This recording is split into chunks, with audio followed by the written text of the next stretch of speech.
Em 2004, começou a ser publicado no Japão a edição encadernada de Pluto, do Urasawa Naoki. Pluto no Japão foi publicado simultaneamente em dois formatos. Na mesma data chegava às lojas a edição Kanzenban e também uma edição Aizoban, que é o formato de luxo japonês. A versão Aizoban de Pluto tem essa capa metalizada, vazada, cheia de frescura, esse tamanho maior, que é, comparado com a edição brasileira, é consideravelmente maior, com algumas páginas internas coloridas também, que não tiveram na publicação brasileira.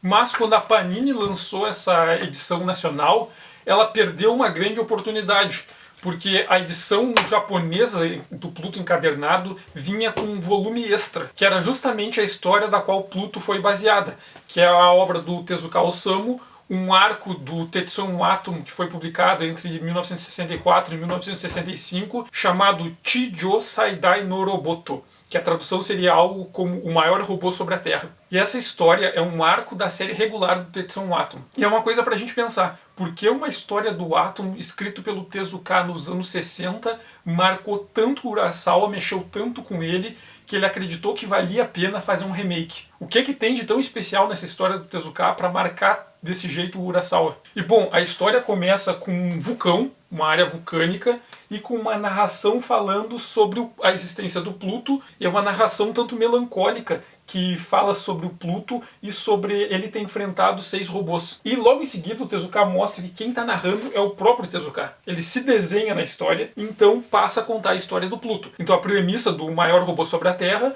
é sobre o Pluto, esse robô extremamente poderoso, que pertence a um sultão de um país do Oriente Médio, e logo em seguida é mostrado que o Pluto foi construído por um cientista, o Dr. Abula, a pedido do sultão. Então o sultão resolve usar o Pluto, que é esse robô que ele acredita ser o mais poderoso robô já criado, para destruir os 7 robôs mais poderosos do mundo. E assim o sultão reforçar o poder dele e depois usar o Pluto para dominar o mundo. E a história logo em seguida vai para o primeiro confronto do Pluto com o Mont Blanc, que é um robô que vive na Suíça. E o Mont Blanc fala que ele tem 135 mil de cavalos de potência, e mesmo assim o Pluto destrói ele facilmente. E depois de destruir o Mont Blanc na Suíça, o Pluto decide ir para o Japão e vai atrás do Atom. Ele acaba lutando um pouco com o Atom e mostra que ele é muito mais poderoso, mas em um momento o professor Ochanomizu aparece e separa a briga. E o Atom cisma que quer que o professor Ochanomizu modifique ele, porque o Atom tem 100 mil cavalos de potência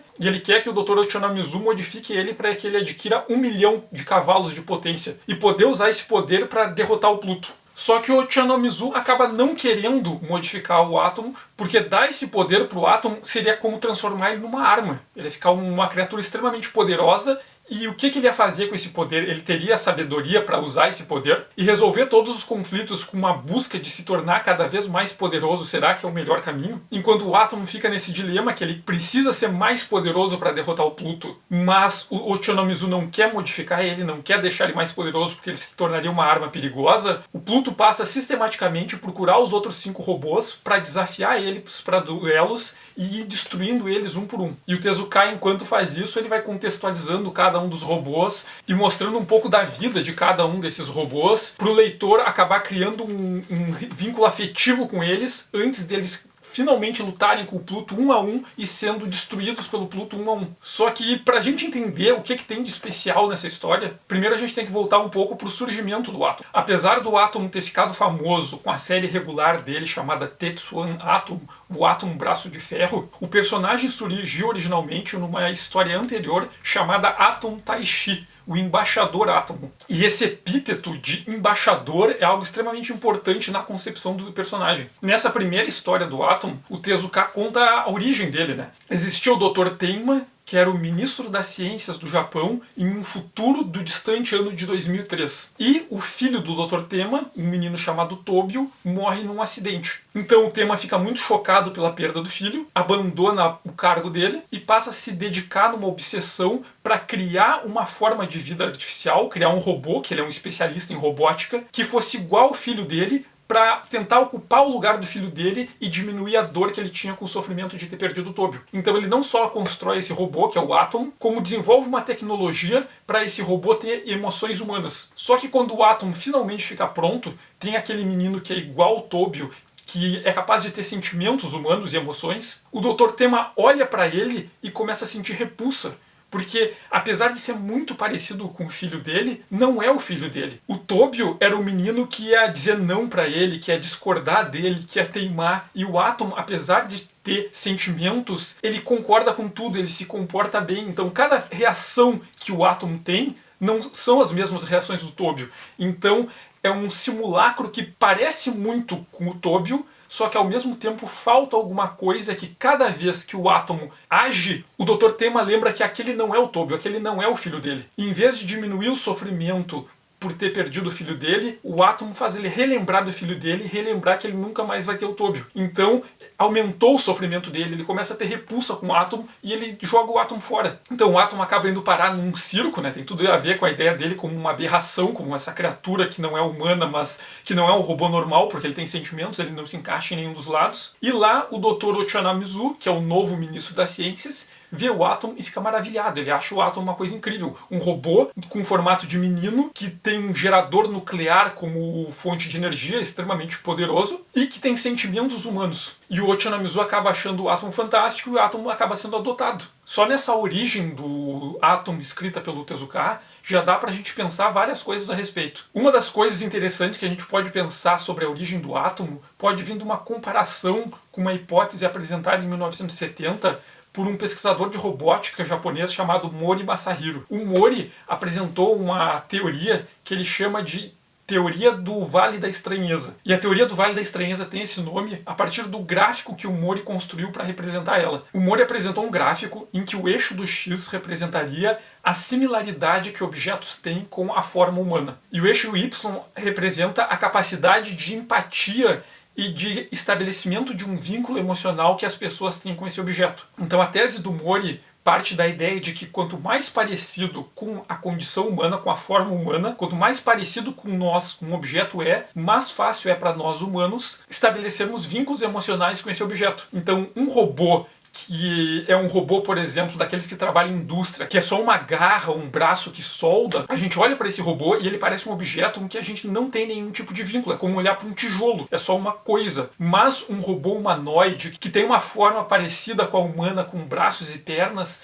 a gente tende a estabelecer um vínculo emocional mais forte com ele. E se a gente colocar uma carinha feliz nesse robô, a gente vai olhar para esse robô e com muita facilidade vai tender a ver nesse robô um sujeito. Com qualquer objetos que a gente tenda a colocar rostos, carinhas felizes, bocas, olhinhos, rindo, a gente vai olhar para aquilo e vai achar aquilo simpático. E isso vai adiante com todos os objetos. Animais de pelúcia são objetos, mas é muito fácil humanos estabelecerem vínculos afetivos com animais de pelúcia, porque apesar de ser um objeto, o animal de pelúcia ele é construído para ter semelhança com várias características em que nós nos identificamos nelas. Nós vemos algo de humano naquela coisa. Então no gráfico do Mori, quanto mais uma coisa é parecida com humana, mais simpáticos nós somos em relação a ela. Só que chega num ponto em que o Mori fala que o efeito que acontece é o oposto. Quando algo é parecido demais ao humano, ele é quase humano, mas não é, mas falta uma coisa, ao invés da gente ter essa facilidade em afeição, a gente tem uma repulsa muito grande. Entrar sozinho numa sala estranha que tá cheio de manequins de lojas pode ser uma experiência perturbadora para várias pessoas. Aqueles robôs que tentam ser hiperrealistas, que tentam ter a pele humana, que tentam ter uma proporção humana, cabelos humanos, mas que quando eles se mexem eles são muito estranhos, porque eles não se movem como humano, a gente tem repulsa. O cadáver, que é algo que é quase humano, mas não é mais humano, não tem mais vida ali, a gente tem uma grande repulsa por um cadáver de uma pessoa estranha. Segundo o Mori, quanto mais parecido com o humano, mais nós somos simpáticos a ele, mas quando ele é quase igual ao humano, mas falta só uma coisinha, o vínculo emocional cai lá embaixo. Mas se a gente conseguir aperfeiçoar essa tecnologia e fazer um robô que é tão parecido com o humano que a gente não percebe que ele não é humano, a simpatia nossa vai lá em cima de novo. Então nesse gráfico do Mori, que representa o quão os humanos conseguem simpatizar e ter empatia por objetos que se parecem com humanos, ele vai num crescente, mas tem um grande buraco e depois ele começa a crescer de novo. E esse buraco é o que o Mori chama do Vale da Estranheza. São esses objetos que são quase idênticos a um humano, mas falta uma coisinha para ele ser um humano completo. Essa semelhança muito grande, mas com apenas uma falha, causa uma repulsa muito grande nas pessoas. E a gente pode pensar a origem do átomo, escrita pelo Tezuka, como uma manifestação do Vale da Estranheza. O Dr. Tenma tentou construir um filho artificial para ele. Esse filho artificial é muito parecido com uma criança de verdade, ele tem a aparência de uma criança, ele tem sentimentos de criar uma criança. Para as outras pessoas, como o Dr. Ochonamizu, para a família que adota o átomo, e para as outras pessoas que convivem com o átomo, eles têm uma facilidade muito maior em ser simpáticos ao átomo do que a um outro robô, porque um outro robô é só um autômato. O átomo, ele é um robô, mas ele tem sentimentos. Então ele é mais parecido ainda com o humano. Então os outros personagens, eles conseguem olhar para o átomo e ter esse reconhecimento, essa empatia por ele ser parecido com o humano. Agora para o Dr. Tenma não, porque quando ele olha o átomo, ele não vê uma criança normal. Ele vê um simulacro do Tobio. Ele vê um falso Tobio. Ele é quase um Tobio, mas não é. E por ser quase um Tobio e não ser, pro Dr. Tenma aquilo desperta repulsa. Porque pro Dr. Tenma o átomo é o Vale da Estranheza. E a partir dessa relação do Tetsuo Atom com essa teoria do Vale da Estranheza, a gente pode seguir adiante e pensar várias coisas. Inclusive, apesar da teoria do Vale da Estranheza ela ter surgido na área da robótica, existem vários autores que estudam animação 3D que usam a teoria do Vale da Estranheza para tratar das relações de empatia e de repulsa que a gente tem pelo CGI. Inclusive, eu vou deixar na descrição do vídeo aqui para quem quiser interesse, um artigo que eu escrevi junto com uma outra pesquisadora, Angela Longo, que a gente trata dos longas animados do Final Fantasy, de como as imagens dos videogames acabaram influenciando na forma de se pensar e de se produzir animação, e como no Final Fantasy The Spirit Witness, aquele primeiro longa que a Square produziu com Final Fantasy, ela tentou tanto ser hiperrealista, numa época que a tecnologia ainda não permitia um hiperrealismo na animação CGI, e tentou mimetizar técnicas do cinema, que a animação Final Fantasy Spirit Witness acabou caindo no Vale da Estranheza. Mas voltando para a origem do Atom, nessa primeira história do Atom, o Atom Taishi, o embaixador Atom, a história se passa no momento que tem uma invasão extraterrestre na Terra. Existe uma espécie que veio de outro planeta, migrou para a Terra, eles querem se inserir na Terra, mas o problema é que a Terra já tem humanos. E essa população que vem de outro planeta, para cada habitante que existe na Terra, existe um equivalente nesse outro planeta. Então é o tipo de uma população espelho aos terráqueos. E eles querem inserir na Terra, mas a Terra está ocupada pelos humanos, os humanos resistem a essa vinda dos extraterrestres, e os extraterrestres querem se impor porque eles precisam de um lugar para viver, porque não dá mais para viver no mundo deles. Então nessa história de origem do átomo, é a história de um conflito entre duas populações que querem ocupar o mesmo espaço, mas esse espaço não dá conta de comportar as duas. E é aí que o átomo entra na história. Porque o átomo, no Atom Taishi, ele acaba justamente atuando como embaixador. O átomo é um robô com sentimentos. Ele é uma criatura inteligente, capaz de pensar, capaz de sentir, capaz de ter empatia, mas ele não é humano e ele não é alienígena. Ele é um tipo que não se inclui em nenhum deles. E pelo fato dele não ser nenhum dos lados, ele tem a capacidade de mediar entre os dois lados. Então o átomo vai agir como embaixador nessa história para tentar estabelecer a paz entre os terráqueos e os extraterrestres. Por ele não ser nenhum dos lados, ele consegue transitar entre os dois lados e negociar de uma maneira que ele consegue ter simpatia pelos dois lados, mas ele não vai dar vantagem para nenhum dos lados. E essa noção do híbrido como aquele que pode transitar entre os dois mundos e atuar como embaixador entre os dois lados é algo que aparece em outros mangás da época. Se a gente considerar os principais personagens do Mizuki Shigeru, o Kitaro e o Nezumi Otoko. O Kitaro é um yokai que foi criado por um humano. E o Nezumi Otoko é um híbrido, é um meio yokai, meio humano. Então, pelos dois serem híbridos, eles conseguem transitar tanto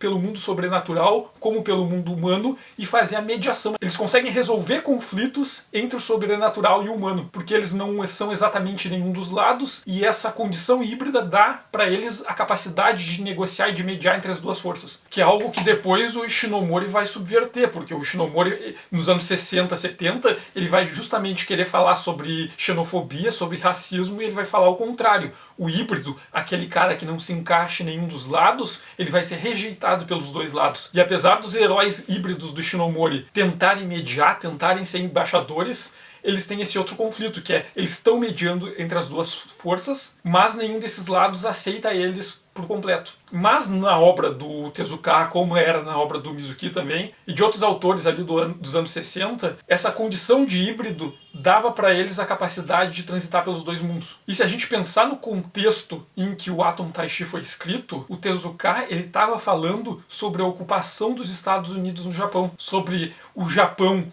derrotado na guerra, sendo obrigado a se adaptar a várias questões culturais que eles não queriam, que os Estados Unidos ocuparam e estavam impondo para eles, então eles tinham que abrir mão e fazer concessões, e os Estados Unidos tentando invadir aquele lugar, uma invasão não só militar de ocupação, mas uma invasão cultural, e era um lugar que não comportava completamente as duas culturas. E se aquelas tensões continuassem, ia ter conflitos. Então Tezuka levanta a ideia de que era necessária uma negociação, era necessária uma mediação para equilibrar os dois lados e resolver esse conflito de uma maneira pacífica. Por isso o Atom surge como embaixador. O que nos leva de volta ao Chijo Saidai no Roboto. Existe o Pluto, esse robô que foi construído para destruir os outros robôs. O átomo, que é mais fraco que ele, e ele quer se tornar mais poderoso para vencer ele, usando sua força. Mas, ao longo da história, enquanto o Pluto está destruindo os outros robôs, o Pluto e o átomo entram em conflito algumas vezes. E em várias dessas vezes, um acaba tendo empatia pelo outro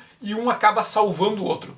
Então, na próxima vez que eles se encontram, aquele que foi salvo sente que deveu um favor pro outro e acaba retribuindo e salvando o outro. Então, mesmo eles estando numa guerra, em vários momentos eles se ajudam. Em vários momentos, um salva a vida do outro. E ao longo da história, a Uran, a irmã do átomo, ela acaba interagindo com o Pluto e acaba estabelecendo um vínculo com o Pluto. Então, tem um momento que a Uran diz: o Pluto, ele não é mau. Ele simplesmente foi programado para seguir as ordens do proprietário dele, que é o Sultão. E o proprietário dele manda ele destruir os outros robôs, mas ele não faz aquilo porque ele quer. Ele simplesmente não pode escapar da programação dele. E a princípio o átomo se revolta com aquilo. Mas aos poucos o átomo vai vendo que o Pluto não é mau, que o Pluto foi criado como uma arma para destruir, mas ele não sente prazer naquilo. Inclusive o Pluto chega a salvar o átomo pensando na Uran, e ele fala com a Uran depois, mais uma vez, e diz para ela: você é minha única amiga. Porque a Uran é a única pessoa, apesar dela também ser um robô, a olhar pro Pluto e sentir empatia por ele, e ver nele um sujeito e não uma arma, uma coisa. E tem um momento da história em que o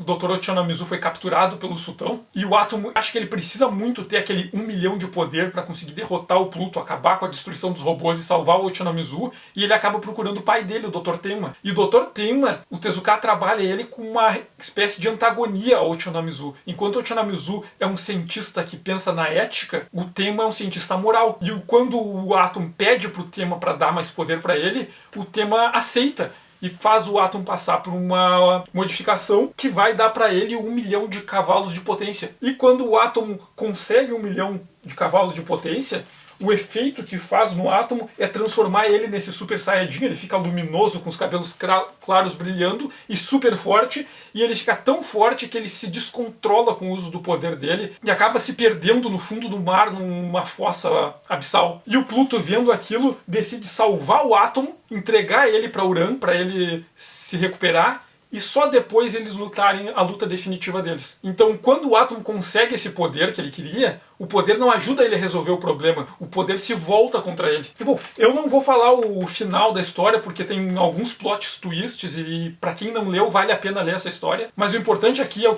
que vai resolver o conflito não vai ser 1 milhão de cavalos de potência que o átomo adquire, mas sim a capacidade do átomo de ter todo esse poder e de decidir não usar ele. E daí a importância do átomo e da obra do Tezuka na construção do super-herói japonês. Se a gente pensar na origem do super-herói nos Estados Unidos, uma das formas da gente interpretar a existência, a construção do super-herói, é de que ele é o equilíbrio entre duas forças. Uma delas é a fantasia de poder, o sonho humano de ter poder para resolver as coisas com as próprias mãos, para quando tem um problema a gente lá conseguir dar um soco, empurrar e resolver ele na marra, e o ideal comunitário, a propensão em tentar produzir uma harmonia e melhorar a qualidade de vida da nossa comunidade. Se a gente pensar na primeira história do Superman, ele vai até a casa do governador, arromba a porta do governador no meio da noite para fazer o governador cancelar a execução de um preso que ia acontecer naquela noite, porque aquele preso é inocente. Na origem do Superman, a gente já tem esse conflito entre essas duas forças. O ideal comunitário, Superman quer salvar um homem que foi condenado por um crime que ele não cometeu, e a fantasia de poder, a nossa vontade, o nosso prazer em poder invadir a casa do governador